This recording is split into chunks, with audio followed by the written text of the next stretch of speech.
Welcome to this episode of Chamber Conversations, brought to you by the Friends of Chamber Music, the string quartets of Smetana and Dvořák. I'm Bill Everett, and together we'll be exploring not only the string quartets of two esteemed Czech composers, but also the circumstances, personal and cultural, that surround the works. We'll also be reflecting on issues of musical rhetoric, that is, how musical ideas are presented and how musical narratives unfold. During the 19th century, Czech lands, including Bohemia, were part of the multi-ethnic and multilingual Habsburg Empire, ruled from Vienna until 1867, when it became the Austro-Hungarian Empire, or the dual monarchy, with capitals in Vienna and Budapest. National identity was a big part of life in the second half of the 19th century. This preoccupation was among the long-lasting effects of the series of revolutions that took place across Europe in 1848.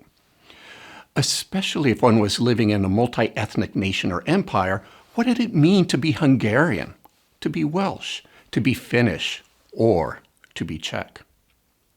There's been a lot of writing on how these identities were constructed. One book I find especially useful in this regard is Benedict Anderson's Imagined Communities. These quests for national identities can be seen in literature, theater, the visual arts, and of course, music.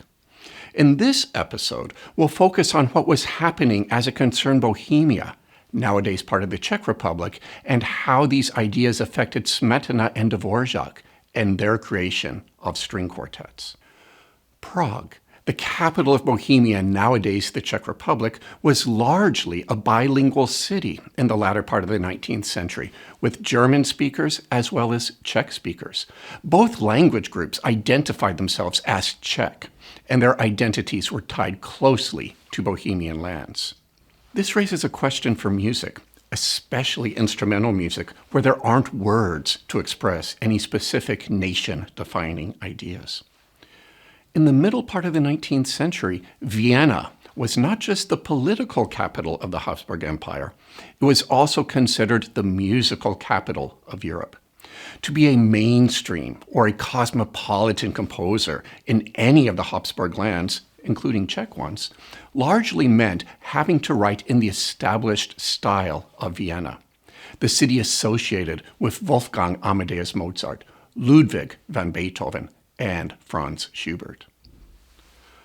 On the other hand, one could express one's national or ethnic identity in one's own instrumental music, perhaps most easily by either quoting folk material directly or evoking the style of folk music, particularly folk dances.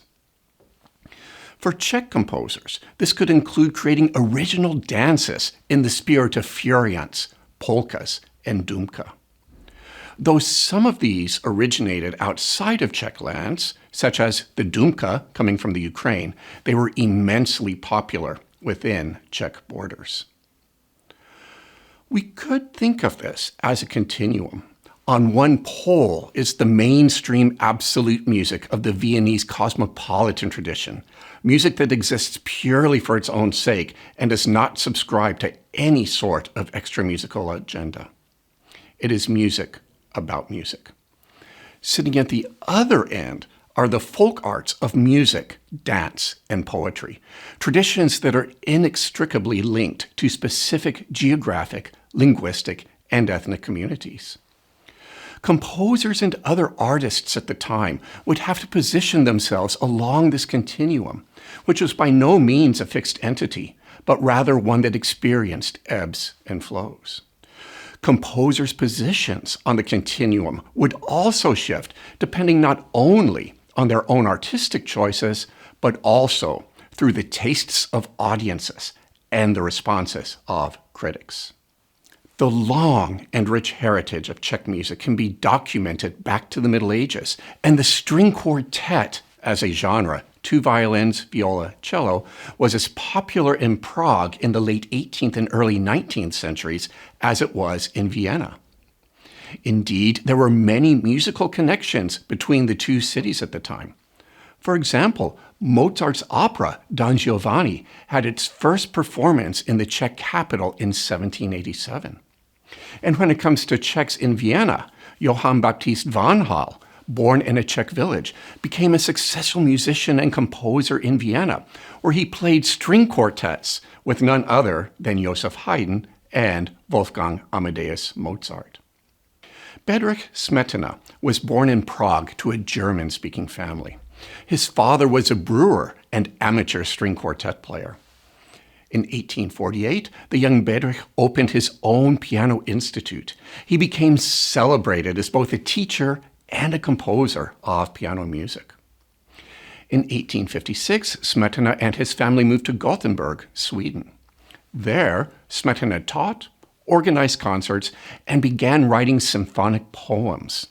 One movement works for orchestra that included some sort of extra musical reference, either a narrative that was followed in the music, or musical depictions or interpretations of historical events, geographic landmarks, or literary creations of various sorts.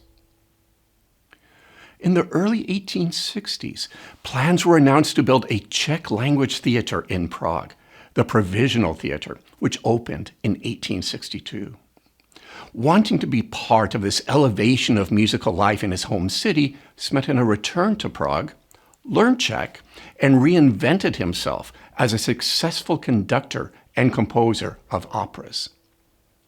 In 1866, he became director of the opera at the Provisional Theater, where he also conducted subscription concerts with the theater's orchestra.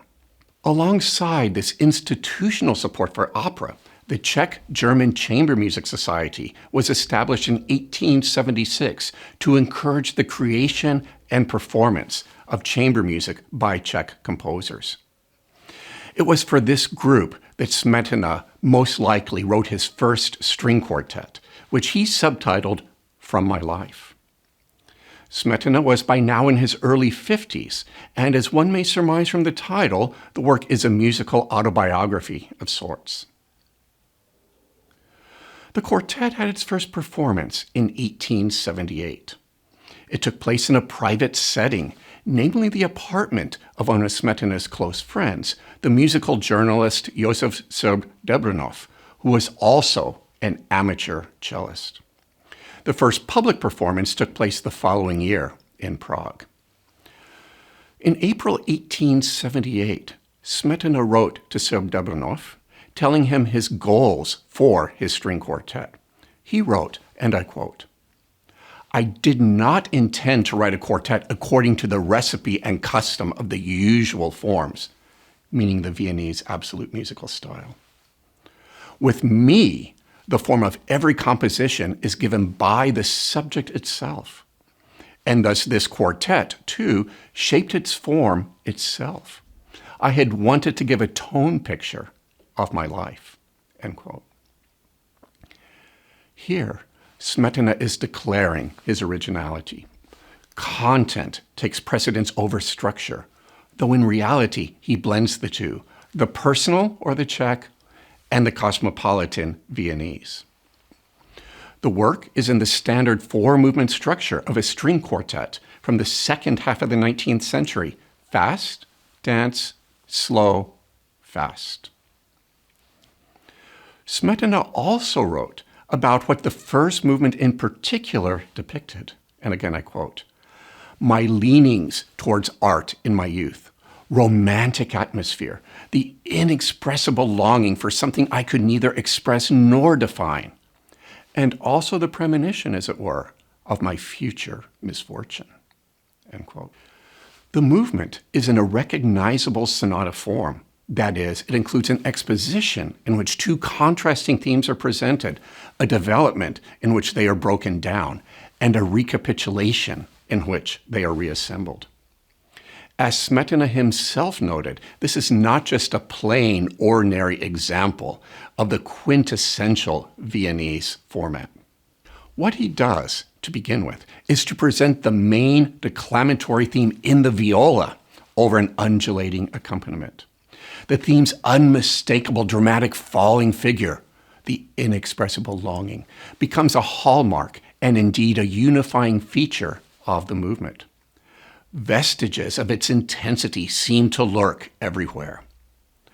After the viola repeats the theme at a higher pitch level, the two violins offer their version, returned to the original pitch level and intoned in octaves to create a particular aural forcefulness.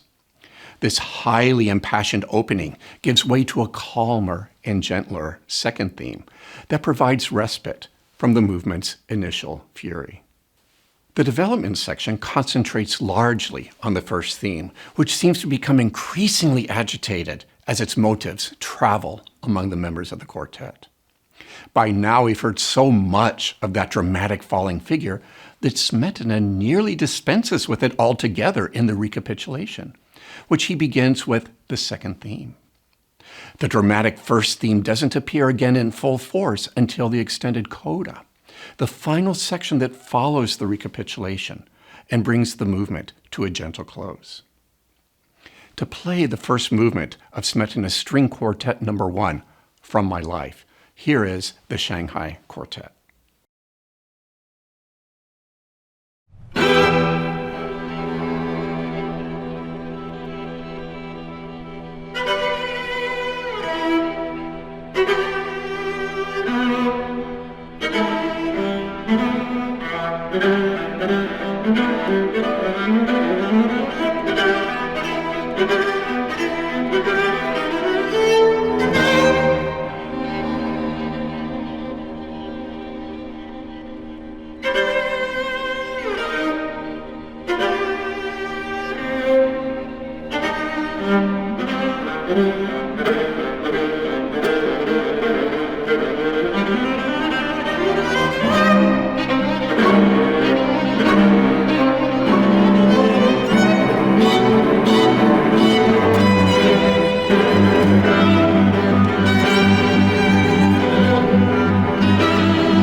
In the second movement, which is in the style of a polka, Smetana depicts his fondness for dance and travel.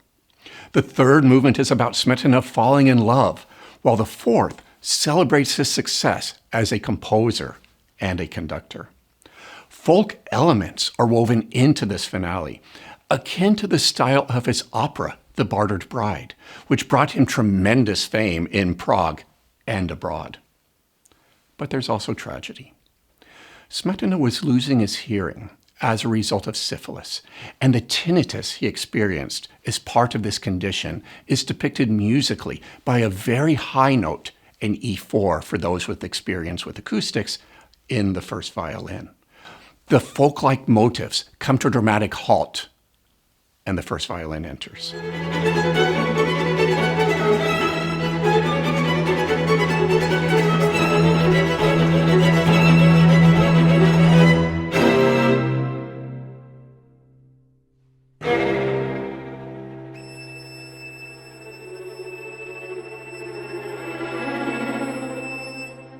Later in the movement, fragments of the first and fourth movements return. Smetana is remembering his past, his youth, and his recent successes as the movement fades into silence. At the time, Smetana felt his career was in decline. So is this move into quietness a musical allegory for Smetana's professional life fading away? Or is it a musical depiction of his own increasing deafness? Or both?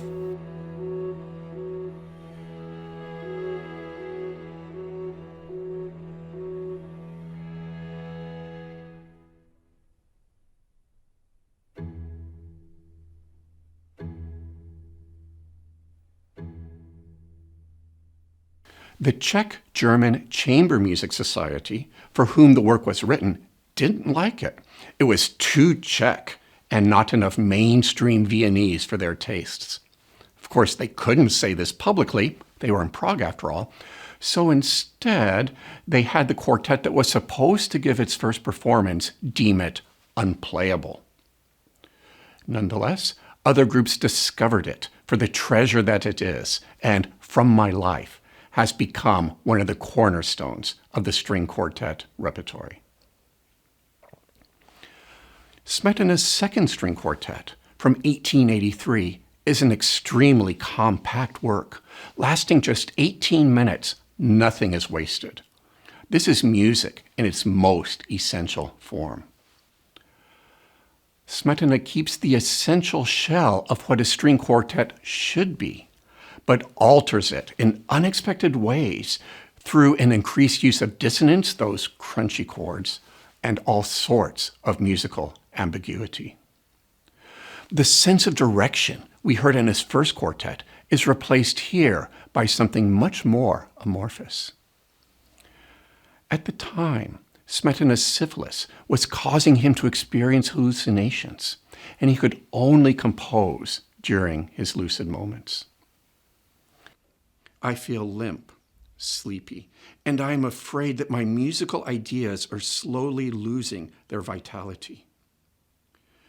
It appears to me that everything I treat musically in my brain is somewhat cloaked by a mist of despondency and grief. To hear the difference in style that developed in the 5 years between the two string quartets, here's the opening of the third movement of the second quartet. It features a chromatic melody, that is, one that uses the pitches that come between those one expects to hear. Furthermore, it is played in unison, which is fiendishly difficult for a quartet to do, and includes tremolo, repeated notes that create a very distinctive aural effect.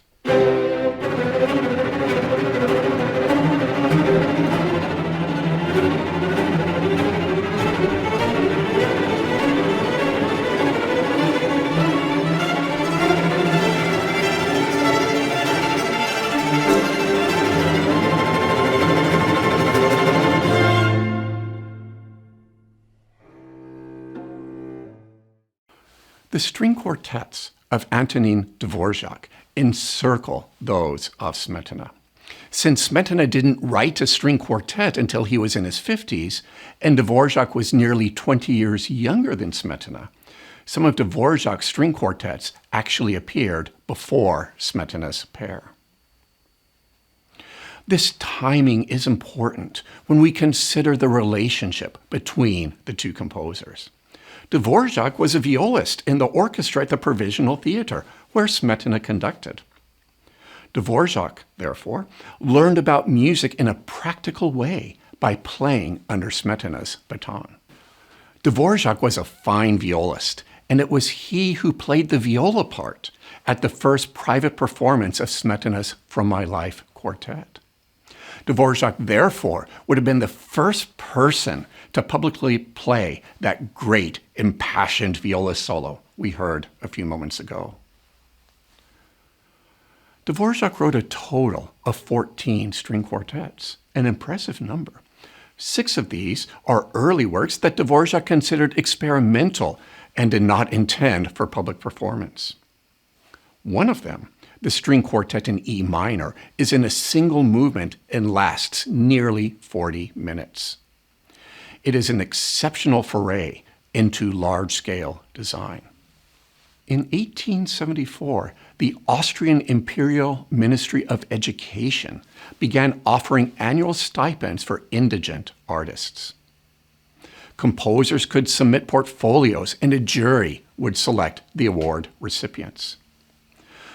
For the 1874 award, Dvořák's portfolio probably included his string quartet in F minor from the previous year, an earlier work, which he wrote for a musical soirée that took place at the home of a noted industrialist, Josef Portheim. Johannes Brahms joined the selection committee in 1875, and it was through this encounter that the two composers met, and Brahms introduced Dvořák to his publisher, Fritz Simrock, who began to publish Dvořák's music in Vienna. Brahms also introduced Dvořák to the violinists Josef Joachim and Josef Helmsberger, the former one of the leading musicians of the time with an international reputation, and the latter the leader of a string quartet in Vienna.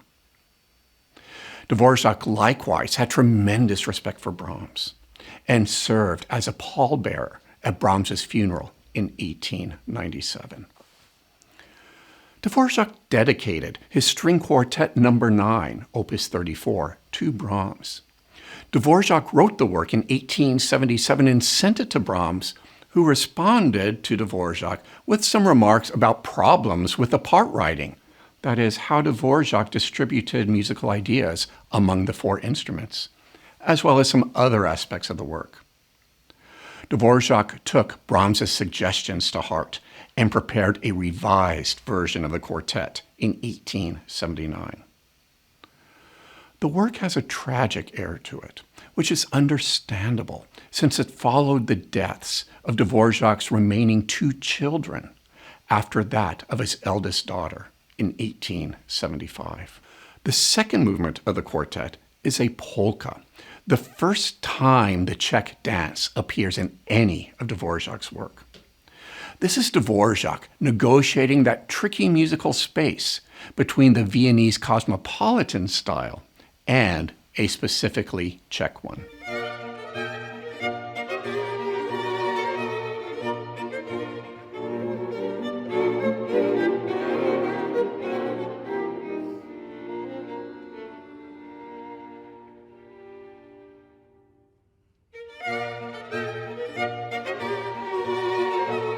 Dvořák continued this exploration of fusing cosmopolitan and national elements in the two string quartets that followed, number 10, subtitled Slavonic, and number 11, which was commissioned by Josef Helmsberger for his namesake quartet.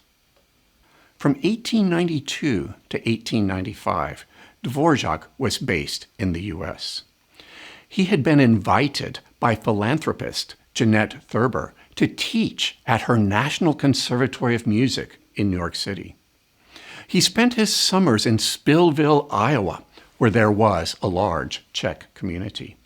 It was there, in the summer of 1893, that Dvořák created what is probably his best-known string quartet, at least in the U.S., the so-called American, number 12 in F major, Opus 96. The quartet celebrates nature. It is in the same key, that is, it shares the same fundamental set of notes as Beethoven's Sixth Symphony, which Beethoven called the Pastoral. With sustained drones that suggest the sound of rustic bagpipes, and even a transcription of an actual bird song at one point, the quartet offers a sound world that some describe as distinctively American and others claim is wholly Czech. Are these American sound features that Dvořák is inscribing into the work? Or is he homesick for Europe and instead has he created a nostalgic aural palette? Whichever side of the argument you may choose, what is unmistakable is that this quartet is a departure from the mainstream cosmopolitan sound world of Viennese absolute music. The first movement opens with a big viola solo, like Smetana's first string quartet. However, Dvořák's is more folk-like. Is this Dvořák imprinting an autobiographical aspect onto the work? Is he bringing the idea of Smetana's From My Life to this quartet through a shared viola solo? Furthermore, it was Dvořák who played that opening viola solo in Smetana's quartet at its first private performance. So, is this also about Dvořák remembering his own experiences playing Smetana's quartet? Here's that famous opening of Dvořák's American string quartet.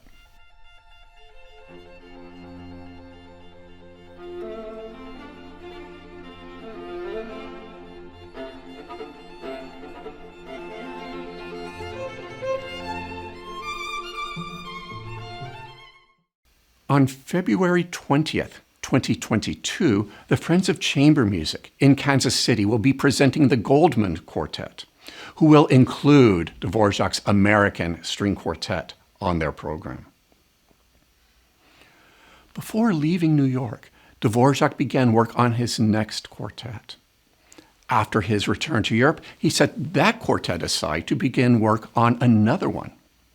That latter one would become known as Quartet No. 13, Opus 106.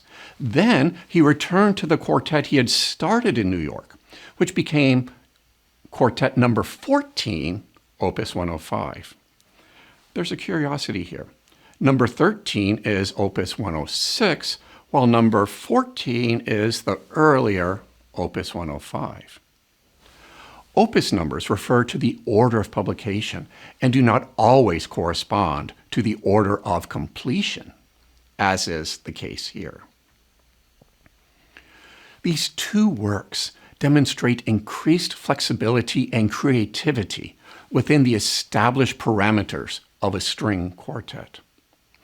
When compared with Dvořák's 12 earlier quartets, these works show more rhythmic complexity and layering, more chromaticism, and more hints of a cyclic treatment of themes, that is, where music heard in one movement returns, often transformed but still recognizable, in later movements. Conceived of as absolute music, music for music's sake, they reflect Dvořák's synthesis of the cosmopolitan and the national. One can hear hints of things that sound as if they could be coming from the sound world of a Czech village alongside the blossoming of a small motivic seed into a sublime piece of greenery. It is as if Dvořák is going beyond the immediate appeal of folk materials and exploring their true underlying essence. There's also an innate sense of rhapsody, improvisation on an epic scale that balances with the intricacies of compositional prowess and intellectual process. These are the last string quartets Dvořák would write, and indeed the last absolute music to come from his pen. For after this pair of string quartets, he would turn his attention toward opera and programmatic orchestral music, in a sense, taking up Smetana's mantle. The second movement of the Opus 106 Quartet, number 13, is a set of variations on a hymn-like tune. More precisely, it is a set of double variations, variations on two contrasting versions of the same theme, one in major and the other in minor. The movement's expansive lyrical qualities reflect Dvořák's long and successful career as both a performer and a composer of string quartets. In a sense, these two works are autumnal reflections on a life filled with chamber music. Here's the Dover Quartet to perform the second movement of Dvořák's String Quartet number 13, Opus 106.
On January 14th, 2022, the Smetana String Quartet, presented by the Friends of Chamber Music in Kansas City, will perform the quartet not featured here, number 14, Opus 105, as part of their program.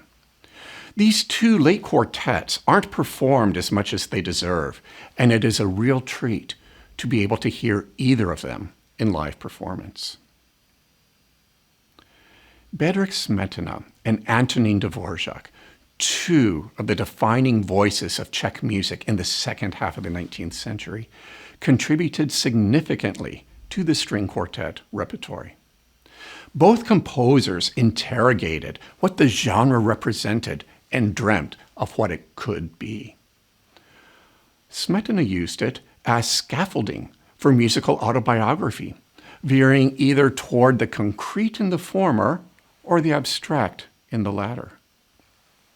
Dvořák could be seen as taking a continuum in which cosmopolitanism resided at one end and folk music at the other, and brought the two ends together to form a complete circle. In doing so, he renders the idea of a linear continuum obsolete in favor of a new, holistic way of thinking about the nature of musical rhetoric. Dvořák synthesizes the universal and the local in a manner that reveals that what once were thought of as opposite modes of musical expression have now become inseparable. Thank you for joining us for this episode of Chamber Conversations, the string quartets of Smetana and Dvořák, brought to you by the Friends of Chamber Music in Kansas City. Until next time.